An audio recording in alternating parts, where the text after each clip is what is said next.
दोस्तों, महाभारत का युद्ध खत्म हुआ था। कुरुक्षेत्र में खून की नदियां बह चुकी थी। पांडव विजयी हुए, पर विजय भी शोक में डूबी थी। 36 साल बाद वो दिन आया जिसकी भविष्यवाणी गांधारी ने की थी। उनके आंसुओं में छिपा श्राप अब साकार होने वाला था। प्रभास तीर्थ यानी आज का सोमनाथ गुजरात स्थान पर यादवों का बड़ा उत्सव चल रहा था। हंसी ठोली, मदिरा, नाच गाना, पर नशे ने पुरानी कटुता को फिर से जगा दिया। सात्यकी और कृतवर्मा के बीच महाभारत के पुराने घाव खुल गए। एक दूसरे को कोसा, गाली दी, फिर हाथ उठे। एक झगड़ा था, पर देखते ही देखते पूरे यादव कुल में आग लग गई। हथियार तो थे नहीं, तब किसी ने समुद्र किनारे की एर का घास तोड़ी। वही घास जो कभी संतों के श्राप से लोही की तरह सख्त और धारदार बन चुकी थी, क्योंकि सालों पहले कुछ यादव बालकों ने मजाक में सांप को स्त्री वेश बनाकर विश्वामित्र, कर्ण और नारद जैसे ऋषियों के सामने गर्भवती दिखाया था।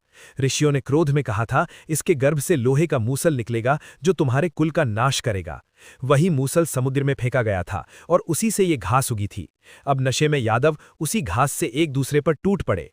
जो घास हाथ लगी वो तलवार बन गई। सात्यकी ने कृतवर्मा का सिर उड़ा दिया। कृतवर्मा ने जवाब में सात्यकी को बींध डाला। चारों तरफ खून ही खून। जो कभी अजय योद्धा थे अब आपस में कट रहे थे। श्रीकृष्ण और बलराम दूर खड़े सब देख रहे थे। वे जानते थे ये गांधारी का श्राप पूरा हो रहा है। बलराम जी ने मौन होकर योग समाधि ले ली। उनका शरीर एक विशाल श्वेत सर्प बनकर समुद्र में लीन हो गया। कृष्ण एक पीपल के नीचे बैठ गए। उसी समय एक बहेलिया जरा ने हिरण समझकर तीर चला गया। वो तीर कृष्ण के पैर में लगा और भगवान ने देह त्याग दी। प्रभास क्षेत्र खून से लाल हो गया। जो बचे वे समुद्र में डूब गए या जंगल में भटक कर मर गए। यादव कुल का नामो निशान मिट गया। दोस्तों, ये सबसे दुखद अंत था। जिस कुल में स्वयं नारायण अवतरित हुए थे, वो क्रोध, नशा और अहंकार में स्वयं नष्ट हो गया। गांधारी का एक मां का श्राप और ऋषियों की भविष्यवाणी दोनों सत्य हो गए।